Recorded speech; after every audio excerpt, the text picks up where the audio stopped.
This is Hidden Killers with Tony Bruschi. Here now, Tony Bruschi. You hear the term masked intruder and knife, and your imagination races faster than a fingerprint dries. But investigations don't sprint on fear. They methodically walk. The Pullman break-in is exactly the kind of moment. Small, frightening, ripe for wild speculation, especially when later a suspect appears in the same orbit of time and space, whose name happens to be Bryan Kohberger, who's suspected at the moment of killing 4 Idaho students, 3 of which are college girls, one of them's boyfriend, in a house late at night. Similar to this other break-in, which happened months before these crimes. You're going to ask questions. They did ask questions. They looked at Kohberger. And there's a lot of speculation out there online about, was it him? Was that his dry run? And it's fair to ask the question, but it's important to also align that question with reality. And that's what we're going to do here. It may not be as sexy. It may not be as dark and disturbing as one would want it to be. It may not play into the Lifetime movie version of what this story will be. But it certainly needs some examination. Because it very well, I guess, potentially could be part of the story. Odds are fairly low, but it could be. And it does tell you that just because you caught one villain doesn't mean there aren't others out there operating completely individual of one another. So let's slow this story down piece by piece and understand the honest work behind why investigators looked and why they ultimately looked the other way. Let's go back to this story. This one takes place in October of 2021 in Pullman, Washington. At a sorority house just off campus, one of the residents was woken up in the dead of night. A masked man stood at the foot of her bed, brandishing a knife. She kicked him in the stomach. Good for her. He fled. No shots fired, no screams broadcast, no forensic gold, just adrenaline and the 1,000 what-ifs that follow. For the women that were living there in that house, it was trauma encoded against their walls. For investigators, it became an unresolved case file with a red flag on top, and one that sat open in the drawer of Detective S in Pullman's PD office for months, then almost a year. Fast forward to December of 2022, 4 University of Idaho students are found stabbed to death in a home in Moscow. The suspect, graduate student Bryan Kohberger. When news broke, rumors spread. Speculation flourished. They had not caught anybody for that Pullman break-in yet. But geez, that happened not long ago. Yeah. Could it be connected? Law enforcement in Pullman quietly reopened that file, searching for answers. Here's a critical point. Part of good policing is revisiting old files when a new suspect fits a similar pattern. A masked intruder with a knife, same weapon type, same targeted vulnerability, women at home, same type of night, similar college towns. That's what pushes cops from Pullman to say, we should check. It isn't a headline grab, it's a process, a matter of duty, not narrative. But then comes the detective work. You check travel history, flight logs, class schedules. Did this guy fly west the semester before? Well, as of research now, the answer is no. Kohberger was, as far as we are aware, still at DeSales University in Pennsylvania that fall. He wouldn't arrive to Pullman until 2022. Police dug into recordings, into emails. Was he ever in the area on academic business, weekend events, lecture visits? Oh, nothing really ever lined up. They spoke to local professors. There was no connection. The geographic and temporal alignment didn't exist. And for 9 days, he was a person of interest, not a lockup, not a headline. He was already locked up, but someone who needed to be ruled out. 9 days of interviews, timeline tracing, photo lineups, digital footprint chasing. It's not always quick and neat, and it's always exhausting on the victims to be in that sorority house. But they did it, and once it was clear he couldn't have been there, not physically, not digitally, not in any identifiable way, they closed their law enforcement file on him for that case. The case remained open, but not pending on him. Be nice to make him the boogeyman in that case, but sorry, you still got a boogeyman out there.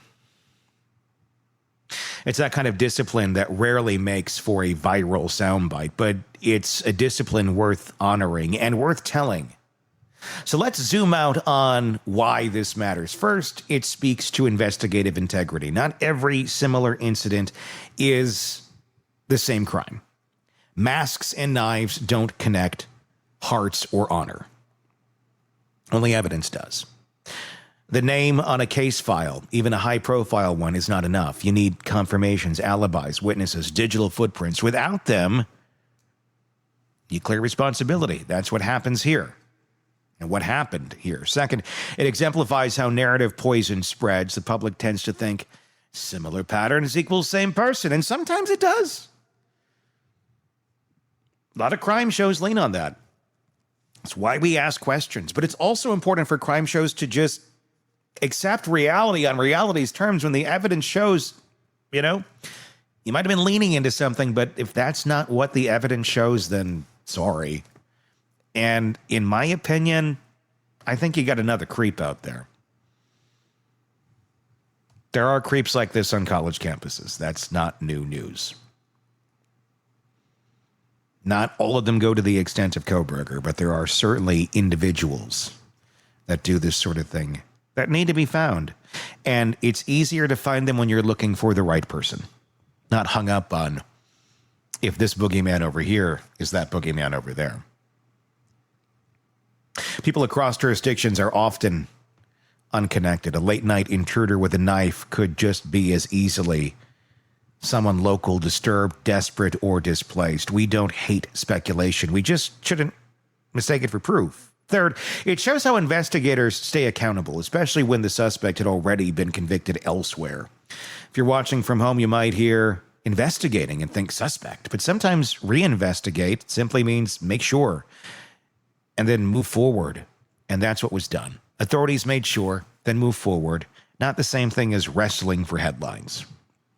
Finally, there's a broader lesson about pattern seeking and false positives. Criminal minds do pattern recognition better than any software because they generate it themselves. Investigators do pattern recognition too, but they also test and cross-reference. They catch their own bias. And the Pullman case, reopened and closed, underscores how important that safeguard is. So when you ask me to tell you that story, what I'm really telling you is this. Uncertainty isn't weakness. It's the torch investigators carry in the dark. They'll check every case that echoes. They'll put your name in another file if circumstances suggest they should. But they also know when to eject it. And that's not sensational. It's essential. Because remember, the human center here, 4 women traumatized by a masked break-in, they didn't get a smoking gun suspect. They got someone who checked the file more than once. For them, that can feel like empty reassurance, but it's all we can promise at this point. That someone didn't stop looking for answers, even when it was inconvenient or quiet. They just couldn't find the connection to this guy.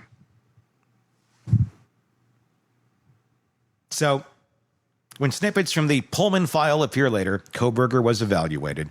He was cleared of 9 of the charges of any sort of accusations here and cleared in 9 days. It's not a second act in a sensational crime drama or a precursor to one, which is what this would be if it was him. It's a note in the margin of a real process, a mark that says, yes, we considered it, no, we found nothing to support it, and yes, that matters. That's the one thing we can be clear on. Not everyone who looks like they fit the pattern belongs in the same story. Lives run parallel. Masks don't equate to membership. Knives don't tether. The Pullman break-in didn't connect. And that's not disappointing. That's just truth. And sometimes in a case steeped in loss and confusion, the most humane conclusion is the one that doesn't force a fit. So if you're telling that story, you're not just recounting an investigation. You're honoring rigorous doubt. You're acknowledging that suspicion doesn't equal guilt. You're telling a story about how real investigations distinguish between echo and evidence.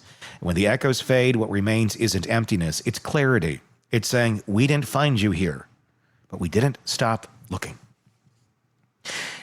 And they should still keep looking. Unfortunately, this many years ago, a masked man showing up in a house and a knife, getting kicked in the chest and running away. The odds of figuring out who that are, or who that is, are not that great. And thankfully, we haven't heard reports of this one striking again in many years. Was that a one and done? Was it Kohberger? Well, there's no 100% absolutes in this world. But this one, if you really look at the evidence, I don't think it was him. I really don't. So if we want to learn and understand anything about how this all went down, how well planned it was or how sloppy it was, depending on how you're looking at it, just make sure whatever pieces you're adding to that puzzle, marbles you're putting in that jar that you say these are connected to that case, are actually connected to that case. It gets dangerous when they're not. Let me know your thoughts in the comment section on YouTube. Just search Hidden Killers with Tony Bruschi. You can also make that same search wherever you're downloading podcasts, so you can take us on the go wherever you are. But again, let us know your thoughts and press subscribe so you don't miss any of our coverage on this case and the many that we cover for you here at the Hidden Killers podcast and True Crime Today. My name's Tony Bruschi. We'll talk again real soon. Want more on this case and others? Then press subscribe now and don't miss a moment of true crime coverage from Tony Bruschi and the Hidden Killers podcast.